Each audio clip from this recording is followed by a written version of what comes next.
बीरबल और जादुई पान। मुगल सम्राट अकबर का दरबार अपनी बुद्धिमत्ता और न्यायप्रियता के लिए प्रसिद्ध था। बादशाह अकबर खुद भी तीव्र बुद्धि के धनी थे, लेकिन जब कोई अनोखी उलझन आ जाए तब वो एक ही नाम पुकारते, बीरबल। एक दिन दरबार में खास दरबारियों और मंत्रियों की उपस्थिति में एक विचित्र घटना घटी। एक साधारण सा मगर चमकदार लिबास में लिपटा व्यक्ति दरबार में आया। उसके पास एक चांदी की तश्तरी में 5 पान रखे हुए थे। उसने बादशाह के सामने झुकते हुए कहा, हुजूर, ये 5 पान जादुई है। जो इन्हें खाएगा उसे विशेष शक्तियां प्राप्त होंगी। पर एक पान ऐसा है जो मौत का संदेश है। पूरे दरबार में सन्नाटा छा गया। दरबारियों की आंखें चमक उठीं और हलचल फैल गई। ये पान कहां से लाए हो? अकबर ने गंभीरता से पूछा। मालूम नहीं हुजूर, ये मुझे जंगल के एक साधु से मिले। उन्होंने कहा था कि इनका निर्णय आपके दरबार में ही होगा। बीरबल कुछ सोच में डूब गए। ये साधारण मजाक या चाल नहीं लग रही थी। बीरबल ने पान की जांच करने का सुझाव दिया, लेकिन जब वैद्य बुलाए गए तो उन्होंने कहा, पान साधारण ही है, लेकिन इन पर कोई अदृश्य असर है जिसे आयुर्वेद या विश्व विज्ञान से पहचाना नहीं जा सकता। बीरबल ने सभी पानों को ध्यान से देखा। हर पान का रंग, आकार, पत्ते की नसें तक अलग थी। उन्होंने प्रस्ताव दिया, एक पान किसी जानवर को खिलाकर देखा जाए। एक पान बंदर को दिया गया। बंदर तुरंत उछला, फिर जमकर नाचने लगा और कूद कूद कर ऊंची आवाज में चिल्लाने लगा। दरबार में हंसी गूंज उठी। दूसरे पान को एक बकरी को दिया गया। बकरी शांत हो गई, आंखें बंद की और मानो ध्यान में चली गई। तीसरे पान को एक तोते को दिया गया। तोता एकदम से धारा प्रवाह फारसी बोलने लगा। चौथा पान एक बिल्ली को, वो गायब हो गई। सब उसे खोजते रहे, लेकिन वो नहीं मिली। अब बचा केवल 5वां पान। यही वो पान हो सकता है जो मौत लाता है। मंत्री अबुल फजल बोले, लेकिन बीरबल चुपचाप थे। वे बोले, इन पानों का रहस्य शक्तियों का नहीं, किसी गहरी योजना का हिस्सा है। कोई दरबार को भटकाना चाहता है। अकबर ने बीरबल को इस रहस्य को उजागर करने की पूरी आजादी दी। बीरबल ने एक रात उस व्यक्ति का पीछा किया जिसने पान लाकर दिए थे। वो व्यक्ति दरबार से निकलकर शहर के बाहर एक गुफा की ओर गया जहां आग जल रही थी और एक साया बैठा मंत्र पढ़ रहा था। बीरबल छुपकर सुनने लगे।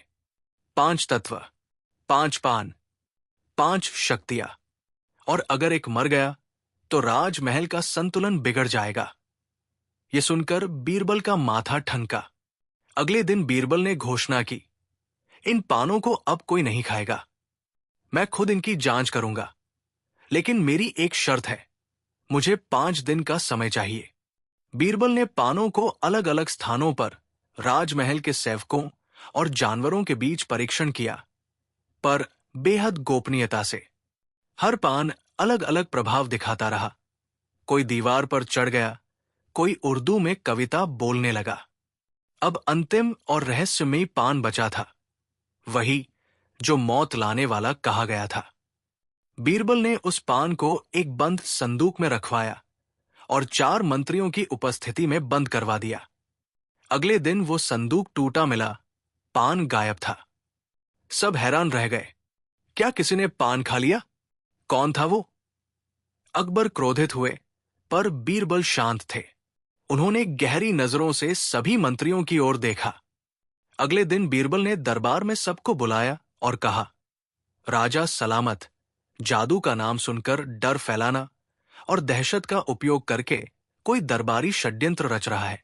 कौन? अकबर गरजे। मंत्री सुल्तान शाह। बीरबल ने कहा, उन्होंने ही पान बनवाए। एक साधु के भेष में इन्हें दरबार तक पहुंचवाया और उद्देश्य था दरबार को भ्रमित कर सत्ता पर नियंत्रण जमाना। सुल्तान शाह को पकड़ने की कोशिश हुई, लेकिन वो पहले ही भाग चुका था। उसकी कोठी से पान के रंग, तुलसी की परछाइयां और विचित्र जड़ी बूटियां बरामद हुई। अकबर अवाक थे और वो अंतिम पान, बीरबल मुस्कुराए।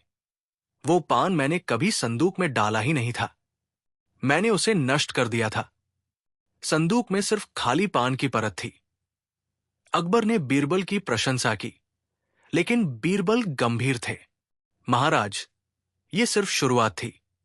वो व्यक्ति अकेला नहीं था। उसने जो मंत्र गुफा में पढ़ा था, वो संकेत था किसी बड़े खतरे का। 5 पान सिर्फ प्रतीक है। अब किसी 5 रहस्यमयी किलों की खोज का इशारा है। क्या तुम जानते हो वे किले कहाँ हैं?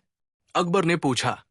बीरबल बोले, नहीं, पर पान के पत्तों पर उभरे चिन्हों को अगर सही क्रम में रखा जाए तो एक नक्शा बनता है जो हमें जादुई किले तक ले जा सकता है।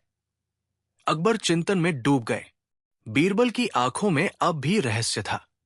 राजमहल के गुप्त कक्ष में बीरबल और अकबर एक मोमबत्ती की रोशनी में झुके हुए थे। सामने 5 पान की सूखी पत्तियां थी, जिन्हें बीरबल ने एक विशेष क्रम में सजाया था।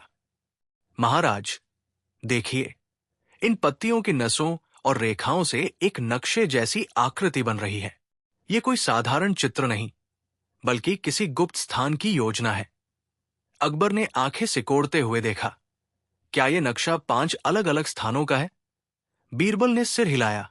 हां, 5 किले, 5 शक्तियों के स्रोत। शायद इन्हीं से वो दुष्ट वजीर अपनी शक्तियां लेना चाहता है। क्या ये वही अदृश्य वजीर है जिसके मंत्र तुमने उस रात गुफा में सुने थे? अकबर ने पूछा। बीरबल की आंखों में चमक थी। हां, और मेरा अनुमान है कि वो मुगल साम्राज्य की बुनियाद को हिलाना चाहता है, एक रहस्यमय अपराजित साम्राज्य खड़ा करके। पत्तों से बने नक्शे के पहले बिंदु की ओर बीरबल एक विश्वसनीय गुप्तचर हुसैन और 2 सैनिकों के साथ रवाना हुए। जगह का नाम था अग्निकोट। ये एक प्राचीन ज्वालामुखी के पास बसा वीरान किला था, जिसे सदियों से शापित माना जाता था। वहां पहुंचना भी चुनौती था, क्योंकि रास्ते में झुलसा देने वाली गर्म हवाएं और जहरीले कीड़े थे। किले के द्वार पर एक शिला पर लिखा था, जो अग्नि से न डरे वही सच्चा उत्तराधिकारी। बीरबल ने सोचा, ये कोई मानसिक परीक्षा है। किले में प्रवेश करते ही सबका दम घुटने लगा। चारों ओर धुआं और एक गूंजती हुई आवाज, बीरबल, तुम्हारा आग से पहला सामना होगा। अचानक 4 आग के गोले बीरबल की ओर बढ़े। हुसैन चिल्लाया, लेकिन बीरबल ने ध्यान लगाकर उन गोलों के बीच की हवा में खड़े होकर मंत्र पढ़ा जो उन्होंने पुराने योगी से सीखा था। आग ठंडी हो गई। तभी दीवार पर एक निशान उभरा, पान के आकार जैसा, जिसके बीच एक पन्ना जड़ा था। ये अग्निकोट की जादुई मणि है, बीरबल ने कहा। नीले पत्थरों से बना हुआ, गंगा नदी के किनारे एक गुप्त द्वीप पर बसा किला, नीलदुर्ग। यहां कोई रास्ता नहीं था। नाविकों ने कहा, उस द्वीप की ओर कोई नाव नहीं जाती, वहां से लौटे कोई नहीं। बीरबल ने योजना बनाई। एक लकड़ी की नाव बनाई गई और चुपचाप रात में वे नदी पार कर गए। नीलदुर्ग पहुंचे तो हर पत्थर से नीली रोशनी फूट रही थी। एक वृद्ध साधु ने उन्हें रोका। तुम सत्य की तलाश में आए हो या शक्ति की? बीरबल बोले, सत्य के बिना शक्ति अपूर्ण है। साधु मुस्कुराया और द्वार खोल दिया। अंदर एक दर्पणों का गलियारा था। जहां जो अंदर गया वो अपने ही डर से मर गया। बीरबल समझ गए, यहां डर को हराना है। उन्होंने अपनी आंखें बंद की और आत्मचिंतन करते हुए अंत तक पहुंच गए। दूसरा पान निशान सामने था। इस बार उसमें एक नीली मणि जड़ी थी। दूसरी कड़ी पूरी। बीरबल ने कहा, अब तीसरे किले की बारी है। यह किला हिमालय की तलहटी में बसा था, बादलों के बीच, पवनगढ़। कहा जाता था कि यह हवा में तैरता है और वहां तक वही पहुंच सकता है जिसके दिल में छल न हो। बीरबल और दल पहाड़ चढ़ते गए। एक विशेष समय पर एक चट्टान हटी और हवा ने उन्हें ऊपर खींच लिया।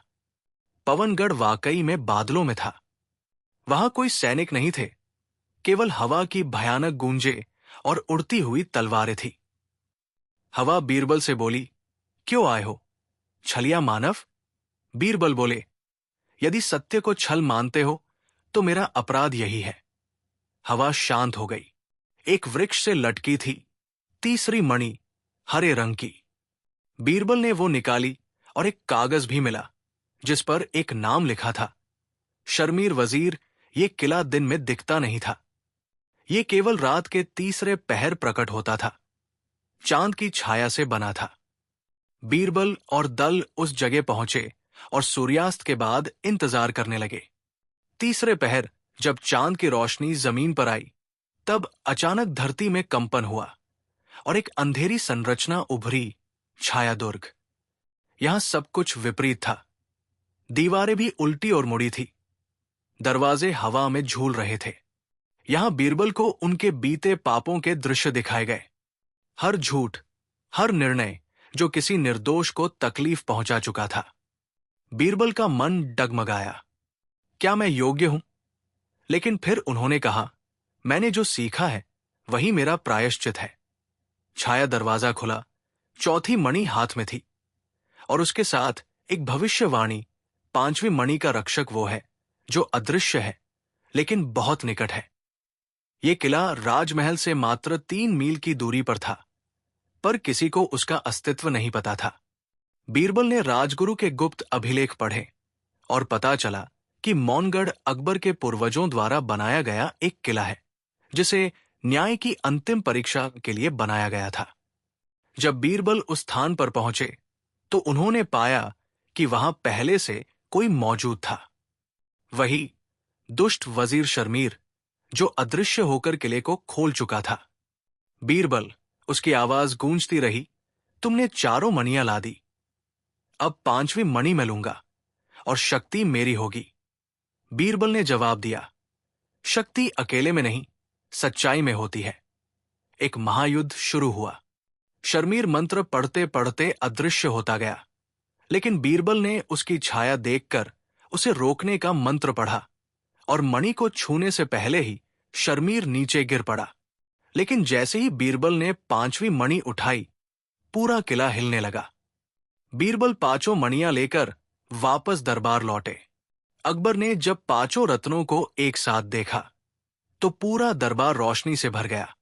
राजगुरु ने कहा, इन रत्नों की शक्ति को अगर कोई एकत्र कर ले तो वो न केवल मुगल सम्राट बन सकता है बल्कि पूरे भारतवर्ष की आत्मा का स्वामी बन सकता है। बीरबल ने उन्हें एक संदूक में बंद कर दिया और मोहर बंद किया, लेकिन उसी रात वो संदूक अपने स्थान से गायब हो गया और एक छाया महल की छतों पर दौड़ती हुई देखी गई। राजमहल के तहखाने में गहराई से रखे गए मोहरबंद संदूक को बीरबल ने स्वयं बंद किया था। उसमें 5 जादुई मणियां थी, अग्निकोट, नीलदुर्ग, पवनगढ़, छायादुर्ग और मौनगढ़ से प्राप्त शक्तिशाली तत्वों के प्रतीक। परंतु एक सुबह जैसे ही पहरेदारों ने तहखाना खोला, उन्होंने पाया दरवाजा टूटा नहीं था। पहरेदारों को होश ही नहीं था कि कुछ घटा। संदूक वही था, लेकिन खाली। सभी मोहरें ज्यों की त्यों लगी थी। किसी तरह की जबरदस्ती का निशान नहीं था। बीरबल ने शांति से संदूक को देखा। जिसने मणियां निकाली वो न ताले तोड़ता है न दीवारें। वो हमारी सोच में समा चुका है। अकबर घबराए नहीं, पर चिंतित हुए। क्या वो दुष्ट वजीर अब भी जीवित है? बीरबल ने गहरी सांस ली। या फिर वो कभी मरा ही नहीं था? बीरबल ने तुरंत संदूक के चारों ओर बारीकी से तलाशी शुरू की। दीवारों पर सूक्ष्म रेखाएं बनी थी, किसी पुरातन भाषा में। उन्होंने राजमहल के पुराने अभिलेख मंगवाए। वे रेखाएं किसी भूले बिसरे छठे किले की ओर इशारा कर रही थी। एक ऐसा किला जिसे इतिहास से मिटा दिया गया था। नाम था सप्त गुहा, 7 गुफाओं का गुप्त द्वार। 7 गुफाएं, पर केवल एक ही प्रवेश द्वार। बीरबल ने कहा, ये मणियां अब 5 में नहीं रही, इन्हें 1 में बदला जा रहा है और वो एक शक्ति सप्तगुहा से जागेगी। इसी बीच दरबार में एक नया मुलाजिम नियुक्त हुआ, मकसूद। बहुत शांत, बहुत योग्य और असाधारण तेज स्मरण शक्ति। बीरबल की नजर उस पर अटक गई। एक दिन बीरबल ने देखा मकसूद उसी संदूक के चारों ओर चल रहा था जिसकी मणियां गायब थी। क्या कर रहे हो? बीरबल ने पूछा। मकसूद बोला, बस देख रहा था। जहां खजाना रहा करता था। कहानियों में सुना था। बीरबल मुस्कराए। यहां खजाने नहीं, राज दफन होते हैं। उसी रात मकसूद महल से गायब हो गया। चारों किलों में से अचानक एक एक कर अजीब घटनाएं होने लगी। अग्निकोट, ज्वालामुखी फिर से धुआं छोड़ने लगा नीलदुर्ग, पत्थरों से रोशनी फूटने लगी पवनगढ़, बादल हर समय काले हो गए छायादुर्ग। वहां कोई व्यक्ति छाया बनकर घूमने लगा। बीरबल ने इन चारों में संदेश भिजवाए और पाया कि एक आकृति हर स्थान पर देखी गई, काले कपड़े में, आंखों में लाल रोशनी। मकसूद ही था। राजमहल के पुराने मानचित्रों में एक पृष्ठ पर हल्की रोशनी में उभरता हुआ चित्र देखा गया। 7 वलियों वाला द्वार, जिनमें 5 पहले से प्रकाशित थे, बाकी 2 अब जाग रहे थे। राजगुरु ने बताया, सप्त गुहा कभी अकबर के पूर्वजों द्वारा बंद की गई थी। उसमें छठी और 7वीं मणि को जागृत करने की विधि है, जिससे ब्रह्म शक्ति प्राप्त की जा सकती है। लेकिन उसे खोलना मतलब चेतना से परे की सत्ता को छेड़ना। बीरबल बोले, अगर शफीर वही शक्ति चाहता है तो हमें उसे पहले पहुंचना होगा। बीरबल, हुसैन और 2 विश्वसनीय सैनिकों ने पहाड़ों के मध्य बनी उन गुफाओं का रास्ता खोजा। वहां हर गुफा के द्वार पर लिखा था, यहां सत्य भटकता है और भ्रम को राह मिलती है। हर गुफा भ्रम से भरी थी। कभी बीरबल को लगा वो अपने ही बचपन के रूप में खड़ा है, कभी मां की आवाज सुनाई देती। हुसैन चिल्लाने लगा, मेरे पिता जीवित है, वो बुला रहे हैं। बीरबल ने सबको शांत किया और आंखें बंद कर ध्यान किया। तभी सप्तम गुफा का द्वार अपने आप खुल गया। सप्त गुहा के अंदर एक त्रिकोणीय चबूतरा था। हर कोने पर एक मणि रखा गया था। 5 मणियां वही थी और बीच में थी एक काले पत्थर की छोटी मणि धड़कती हुई। मकसूद वहां खड़ा था। उसका शरीर अब पूरा काला हो चुका था और आंखें लपटों जैसी चमक रही थी। उसने कहा, बीरबल, तू आया भी और समय पर भी, लेकिन देर से। अब 5 मणियां मुझ में समा चुकी है। ये छठी शक्ति अब मेरी चेतना से बंधी है। मैं अब शफीर नहीं, विचार बन गया हूं। बीरबल ने कहा, शक्ति को एक में बांधना उसे पंगु कर देता है। ये संतुलन नहीं, विध्वंस है। शफीर बोला, विध्वंस से ही नवसृजन जन्म लेता है। शफीर ने जैसे ही छठी मणि को उठाया, पूरा सप्तगुहा कांपने लगा। बीरबल ने अपनी तलवार नहीं उठाई। उन्होंने शांति से मणियों की ओर देखा और प्राचीन भाषा में एक मंत्र बोला, जहां सब एक हो जाए वहां सब कुछ शून्य हो जाता है। एक तेज प्रकाश फैला। शफीर चीखा और उसकी छवि धुंधली होने लगी, लेकिन वो पूरी तरह नष्ट नहीं हुआ। उसकी चेतना एक चक्र बनकर आकाश में विलीन हो गई। बीरबल वापस दरबार लौटे। मणियां अब पत्थर हो चुकी थी। अकबर ने पूछा, क्या अब सब समाप्त हो गया? बीरबल बोले, नहीं महाराज, शफीर अब देह नहीं, विचार है, और विचार कभी मरते नहीं।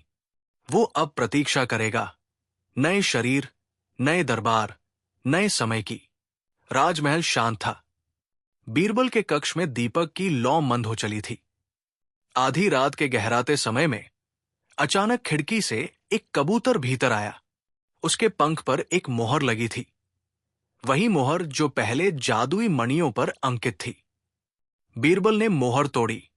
उसके भीतर लिपटा हुआ कागज मिला, जिस पर लिखा था, मैं अभी गया नहीं, बस तत्वों से बाहर निकल रहा हूं।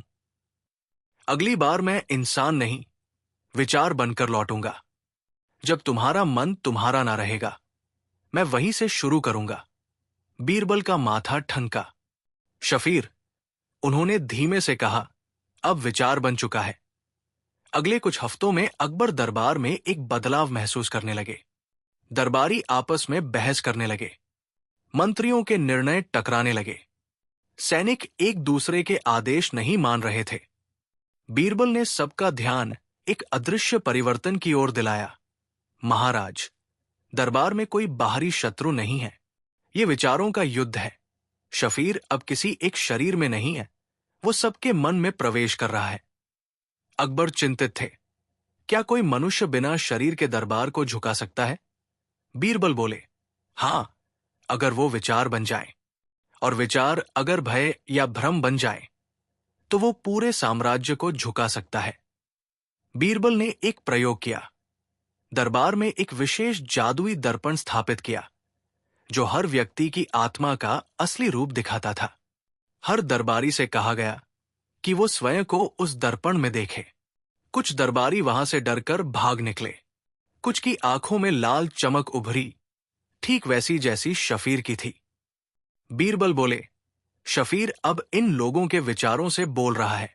वो शत्रु नहीं दिखता, पर भीतर का द्वार खोल रहा है।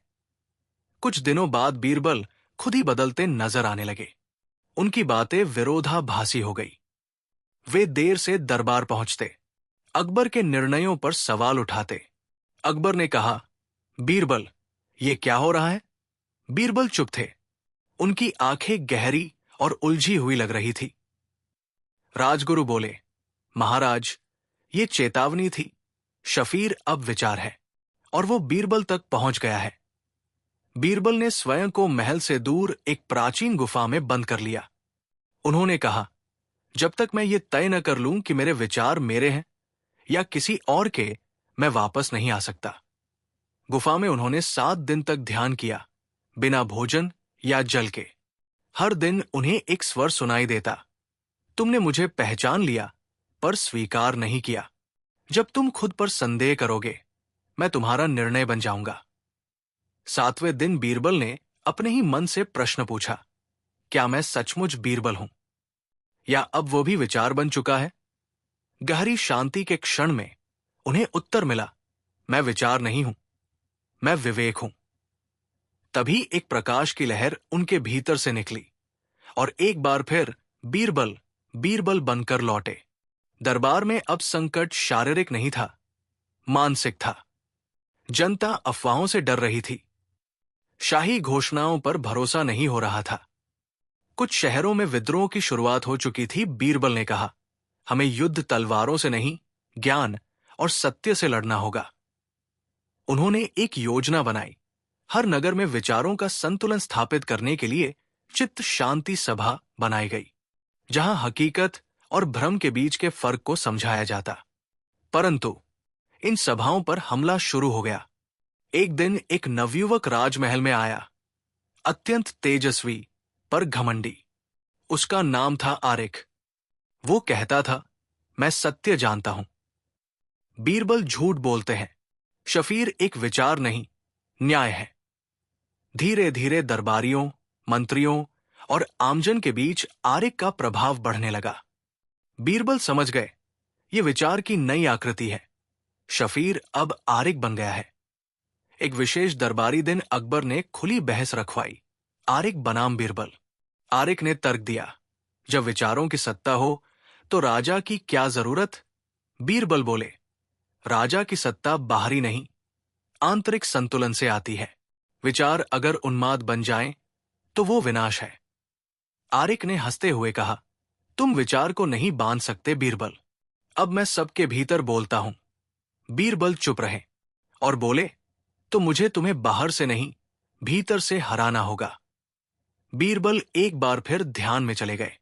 इस बार वे राजमहल के सबसे पुराने प्रेरणा मंदिर में गए, जहां वर्षों से कोई नहीं गया था।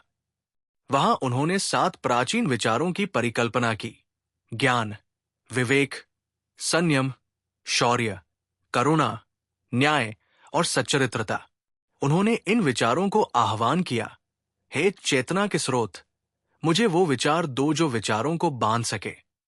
तभी मंदिर में एक कंपी सी दौड़ी और 7 मूल विचार एक बिंदु में बदल गए।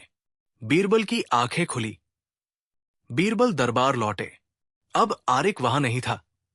लोग कहते हैं वो रातों रात गायब हो गया, पर बीरबल ने एक पूर्जा दिखाया, एक पंख जिस पर लिखा था, मैं फिर लौटूंगा जब विचार को फिर से छेड़ा जाएगा। अब मैं सिर्फ सोच नहीं, आस्था बन चुका हूं। एक अंधेरी रात, जब बीरबल गहरे ध्यान में थे, उन्हें एक स्वप्न आया। स्वप्न में एक विशाल सिंहासन दिखाई दिया, शुद्ध रोशनी से बना हुआ, जिसके चारों ओर टूटे हुए शाही मुकुट, बंद तलवारें और पिघले हुए न्याय पात्र बिखरे पड़े थे।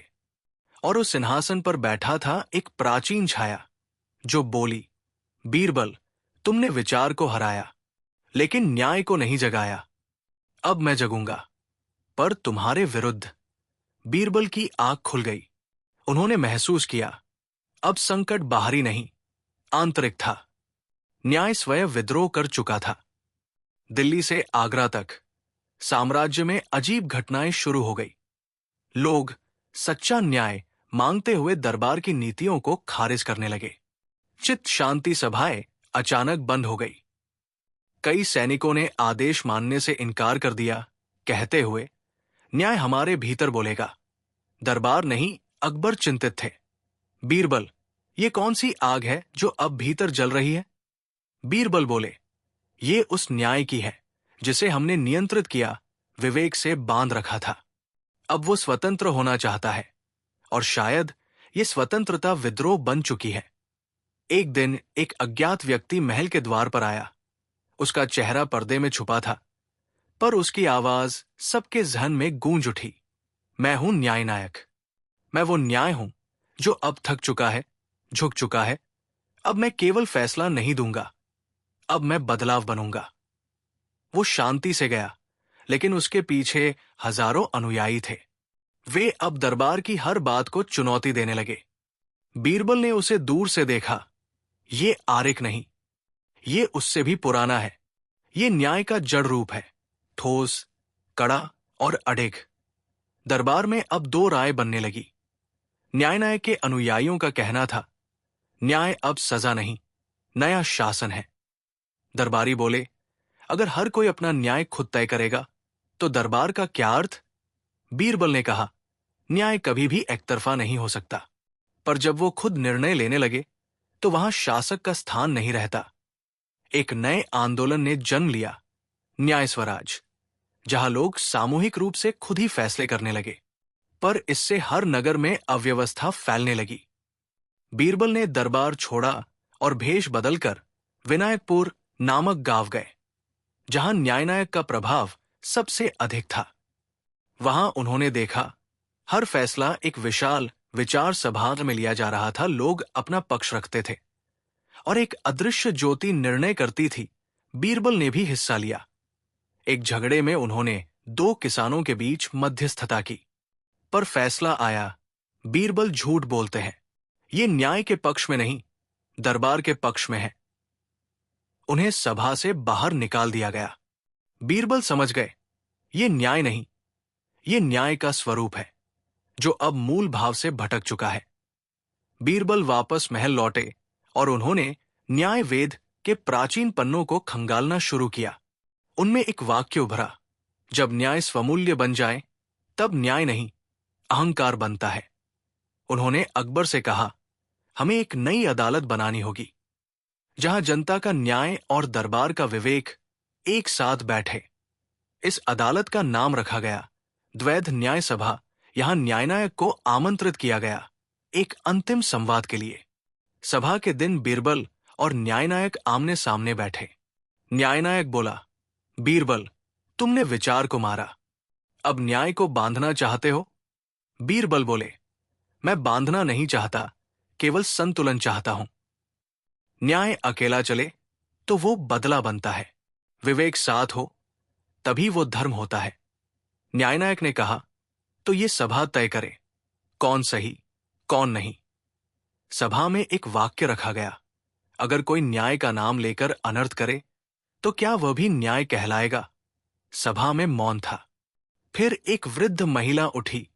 उसका बेटा न्यायनायक के आंदोलन में शामिल होकर मारा गया था।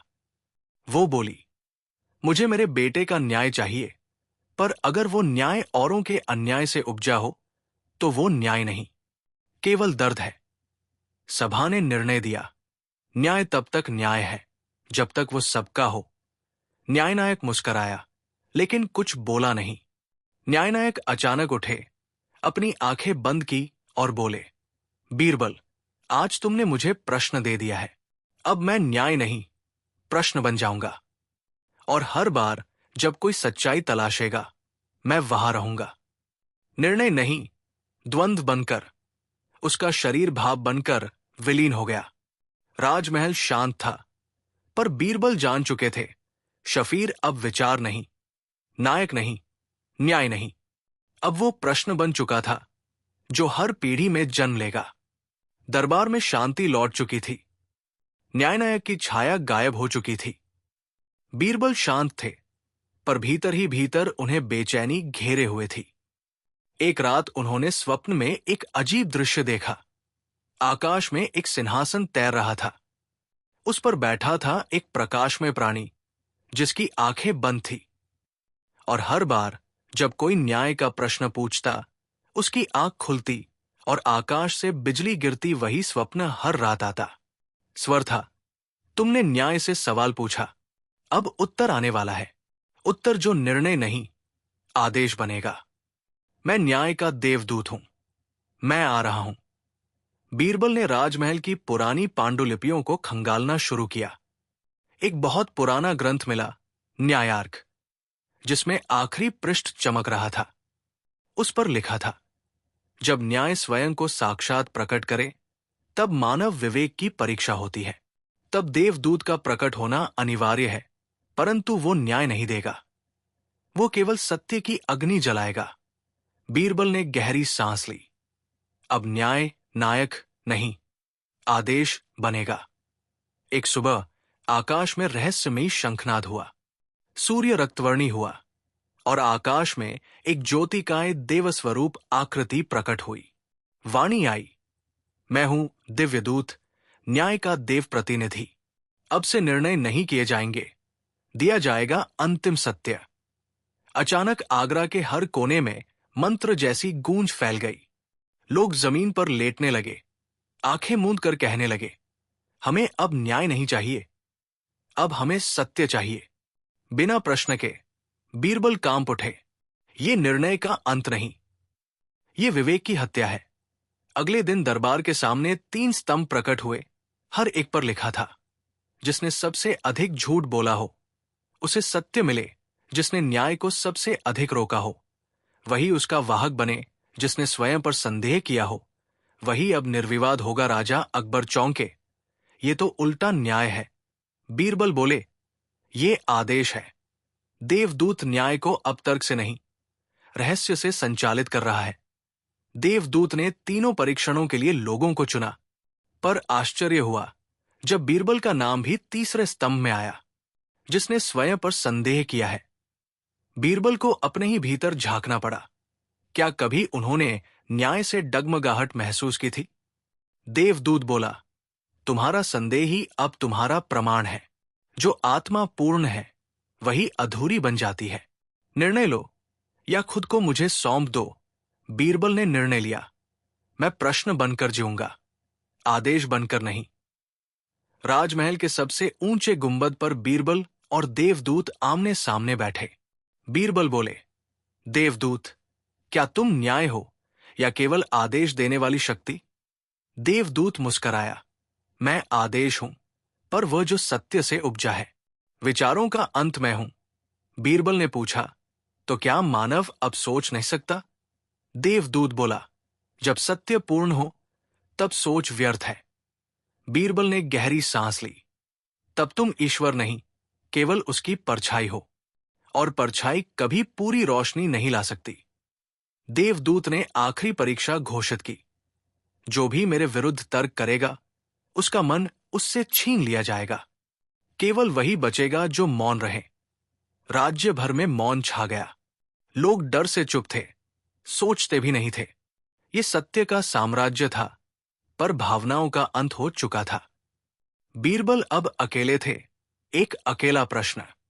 एक दिन बीरबल ने एक बच्ची से पूछा, क्या तुम जानती हो कि देवदूत क्या है? बच्ची बोली, देवदूत वो जो सब कुछ जानता है, पर मुझे डर लगता है उससे। बीरबल ने पूछा, क्यों? बच्ची ने कहा, क्योंकि वो मेरे सवालों का जवाब नहीं देता, सिर्फ कहता है ऐसा ही होना चाहिए। बीरबल उस बच्ची को लेकर देवदूत के समक्ष पहुंचे और बोले, ये बच्ची डर रही है, क्या ये न्याय है? देवदूत चुप रहा। बीरबल ने दोहराया, अगर तू सचमुच सत्य है तो डर क्यों फैलाता है? सत्य सवाल से नहीं डरता। देवदूत की आंखों से पहली बार आंसू निकले। मैं पूर्ण नहीं, मैं केवल वो हूं जो पूर्णता की आकांक्षा में बना। मैं देवदूत नहीं, मैं न्याय की अधूरी कल्पना हूं। देवदूत ने अपना हाथ उठाया और आकाश की ओर देखा। बादलों में तूफान उठा और उसने स्वयं को प्रकाश में विलीन कर दिया। जब न्याय प्रश्न बन गया, मैं उत्तर था। पर अब जब उत्तर भी प्रश्न बन जाए, तब मैं नहीं रह सकता। हर ओर प्रकाश फैला और फिर शांति। राजमहल में मौन था, लेकिन अब डर नहीं था। बीरबल ने गहराई से सोचा, शायद देवदूत कभी था ही नहीं, वो हमारे भीतर के निर्णय का भ्रम था। पर आखिरी रात जब बीरबल ध्यान में थे, उन्हें एक धीमी आवाज सुनाई दी, मैं गया नहीं हूं, मैं अब तुम्हारी ही चेतना में हूं। जब कोई फिर प्रश्न पूछेगा, मैं फिर उत्तर बनकर लौटूंगा, पर शायद किसी और रूप में। देवदूत के विलीन हो जाने के बाद महल में शांति लौट आई, लेकिन बीरबल के भीतर एक बेचैनी थी, मानो कोई अधूरापन, कोई दरवाजा अब भी बंद था। एक दिन राजमहल के सबसे पुराने पुस्तकालय की दीवार अचानक ध्वस्त हो गई और उसके पीछे एक पत्थर पर खुदा संदेश उभरा। सत्य, न्याय और विचार की पूर्णता के बाद जो द्वार खुलता है, वो अंतिम द्वार होता है, जहां प्रश्न नहीं रहते, केवल मौन रहता है। बीरबल चौंक उठे। अगर ये अंतिम द्वार है, तो इसके बाद कुछ भी नहीं होगा, या शायद सब कुछ वहीं से शुरू होगा। अगले दिन दरबार में एक वृद्ध याचक आया। उसका शरीर कांप रहा था, पर उसकी आंखें स्थिर थी। उसने बीरबल से कहा, तुमने देवदूत को देखा, न्याय को जगाया, विचार को प्रश्न बनाया। अब समय है अंतिम सत्य से भेंट का। बीरबल ने पूछा, तुम कौन हो? वृद्ध बोला, मैं तुम्हारा ही भविष्य हूं। मैं उस द्वार से आया हूं जो अभी तुम्हारे लिए बंद है। वो बीरबल को एक काले धातु का ताबीज देकर चला गया। राजगुरु ने उस ताबीज को देखकर चौंक कर कहा, ये मृत प्रज्ञा तंत्र है। इसे वही छू सकता है जिसकी चेतना मृत हो चुकी हो और फिर से जागी हो। बीरबल बोले, देवदूत के बाद मैं कभी वैसा नहीं रहा। शायद यही कारण है कि अब ये मुझे बुला रहा है। ताबीज धीरे धीरे बीरबल की हथेली में चमकने लगा और उसके भीतर एक नक्षत्रनुमा द्वार उभर आया। बीरबल ने अपनी यात्रा शुरू की, अकेले। कोई सैनिक, कोई सेवक साथ नहीं था। उन्होंने एक दूरस्थ, वीरान प्रदेश का रास्ता पकड़ा, जहां समय रुक सा जाता था। वो स्थान था शून्यांत। यहां न दिन था, न रात, न ध्वनि थी, न स्पर्श। बीचों बीच एक विशाल द्वार खड़ा था, चमकता हुआ, धड़कता हुआ। द्वार पर लिखा था, ये द्वार तभी खुलेगा जब तुम स्वयं को स्वयं से अलग कर दोगे। बीरबल ध्यान में बैठे और उन्होंने अपने भीतर प्रवेश किया। उन्हें अपनी आत्मा के 3 रूप दिखे। बीरबल, जो राजा का सलाहकार था। बीरबल, जो विचार करता था। बीरबल, जो केवल मौन था। तीनों एक दूसरे से लड़ने लगे। पहला बोला, मुझे दरबार लौटना है, मैं उत्तरदायी हूं। दूसरा बोला, मुझे और जानना है, मैं जिज्ञासु हूं। तीसरा मौन रहा और धीरे धीरे तीनों उसमें विलीन हो गए। अचानक द्वार अपने आप खुल गया। द्वार के पार केवल एक कक्ष था। दीवारें नहीं थी, जमीन नहीं थी, परंतु एक अंतरिक्ष सा मौन था। बीचों बीच एक दर्पण था, जो किसी भी छवि को नहीं दिखाता था, बल्कि उसका अस्तित्व मिटा देता था। बीरबल उसके सामने खड़े हुए। दर्पण से एक स्वर निकला, यहां कोई न्याय नहीं है, न प्रश्न, न सत्य। ये वो स्थान है जहां विचार जन्म से पहले मर जाते हैं। बीरबल ने पूछा, फिर मैं यहां क्यों आया हूं? उत्तर मिला, क्योंकि तुम जानना चाहते हो क्या अंतिम द्वार के बाद भी कुछ होता है? राजमहल में बीरबल के न लौटने से अकबर व्याकुल हो उठे। राजगुरु ने उन्हें एक पुरानी भविष्यवाणी की पंक्तियां सुनाई। जब ज्ञान मौन हो जाए और न्याय स्वयं में समा जाए, तब बीरबल वो द्वार खोलेगा जहां से कोई लौटकर न आए, परंतु जिसका प्रभाव हर युग में गूंजे। अकबर बोले, क्या बीरबल अब जीवित नहीं? राजगुरु बोले, शरीर से शायद नहीं, पर विचार और सत्य में वो कहीं न कहीं अब भी है। बीरबल ने अंततः अपने हाथ दर्पण की ओर बढ़ाए। दर्पण में उनकी छवि नहीं उभरी, परंतु हर उस निर्णय की झलक दिखी जो उन्होंने जीवन भर लिया था। और फिर धीरे धीरे वे स्वयं उस दर्पण में समा गए। दर्पण बंद हो गया, परंतु उसके नीचे एक चिन्ह उभरा। बीरबल अब द्वार बन चुका है। कुछ दिनों बाद राजमहल के पुस्तकालय की एक दीवार अपने आप खुल गई। भीतर एक नया ग्रंथ मिला। उस पर कोई लेखक का नाम नहीं था। शीर्षक था, उत्तर से परे। अकबर ने पहला पृष्ठ खोला। मैं बीरबल नहीं हूं। मैं वो हूं जो तुम हर बार सोचते हो कि प्रश्न है, परंतु मैं अब केवल एक रास्ता हूं। मैं अंतिम द्वार हूं। अब बीरबल कहीं नहीं है, पर हर वो विचार जो सत्य की खोज करता है, वो अंततः उसी द्वार की ओर जाता है। और वो द्वार अब बंद नहीं। हर चेतन विचार के भीतर सुप्त रूप में जाग चुका है। बीरबल के अंतिम द्वार में समा जाने के बाद राजमहल मौन हो गया था। अकबर प्रतिदिन उनके कमरे में जाते, पर कोई उत्तर नहीं आता। फिर एक दिन राजकक्ष की सबसे पुरानी दीवार के भीतर एक नवीन खिड़की प्रकट हुई, जिसमें एक लोहे की तख्ती लगी थी। जब विश्वास ही द्वार बन जाए, तब अंतिम परीक्षा शुरू होती है। ये परीक्षा किसी एक व्यक्ति की नहीं, पूरी चेतना की होती है। राजगुरु ने घोषणा की, बीरबल का समय समाप्त नहीं हुआ। अब वो विश्वास की परीक्षा बन गया है। शहरों में एक नई धारणा फैलने लगी। लोग कहने लगे कि अब सत्य, न्याय या आदेश से नहीं, केवल अनुभव से पहचाना जा सकता है। लोगों ने अपने अपने बीरबल बना लिए। कोई उसे अपनी अंतरात्मा मानता, कोई उसका विरोध करता, कोई उसे ईश्वर का अवतार समझने लगा। राजा अकबर परेशान थे। ये क्या हो रहा है? बीरबल की अनुपस्थिति में उसकी छवि हर जगह फैल रही है।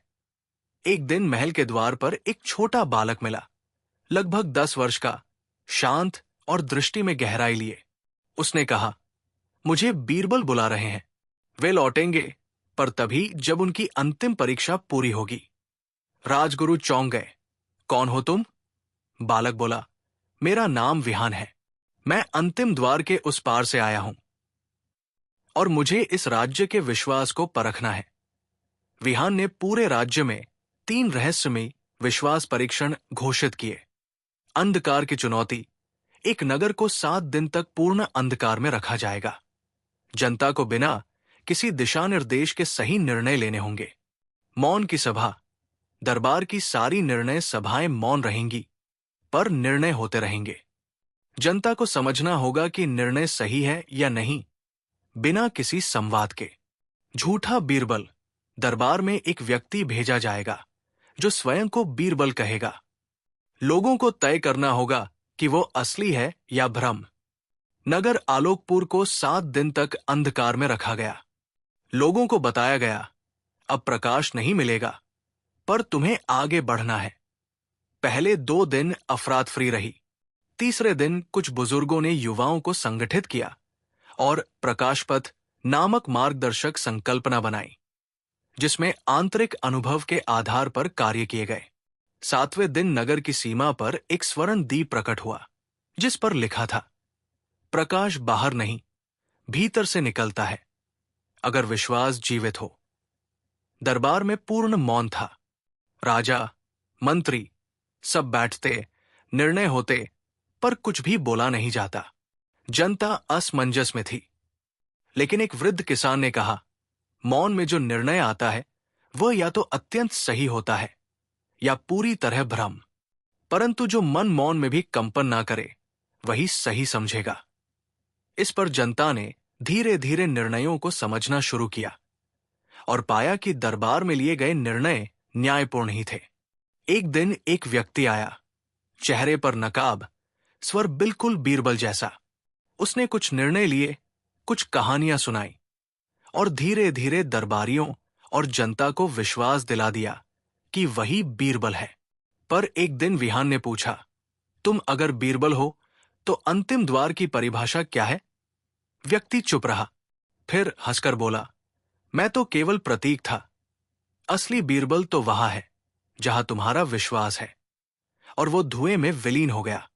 अब अंतिम दिन था, जब विहान को निर्णय लेना था कि साम्राज्य विश्वास की परीक्षा में सफल हुआ या नहीं।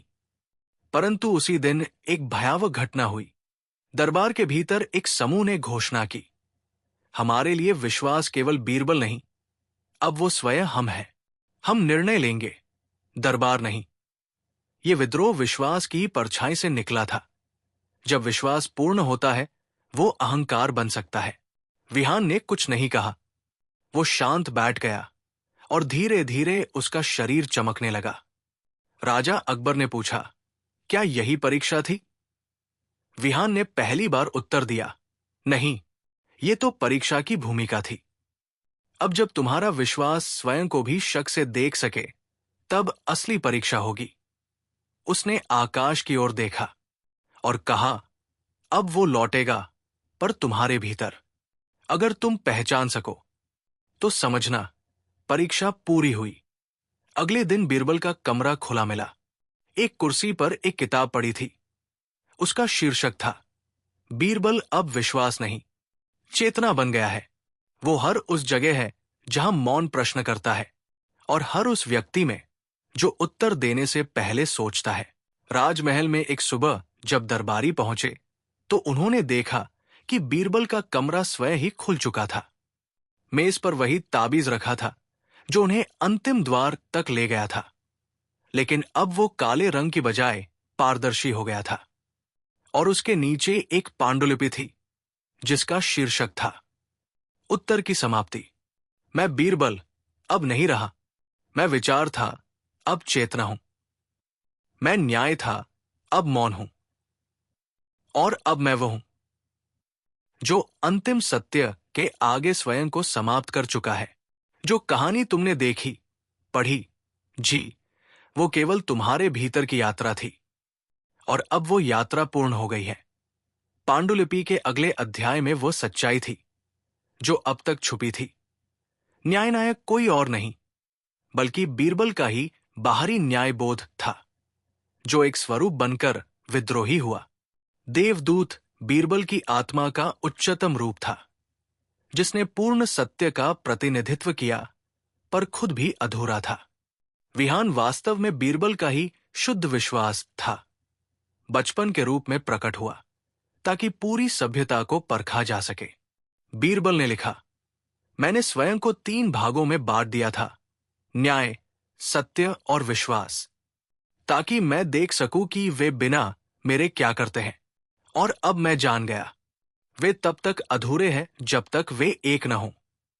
जिसे तुम अंतिम द्वार समझते हो, वो कोई भौतिक स्थान नहीं था।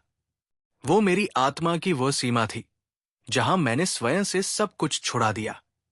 वहां पहुंचकर मैं केवल मौन था, विचार रहित, स्वर रहित। और वहीं मैंने वो अंतिम सत्य देखा। सत्य कोई उत्तर नहीं होता, वो केवल वो क्षण होता है जब कोई प्रश्न रह ही न जाए। पांडुलिपि का अंतिम पृष्ठ एक संदेश था, अकबर के लिए। बादशाह सलामत, आपने मुझ पर कभी संदेह नहीं किया, और इसीलिए मैं सब कुछ जान पाया।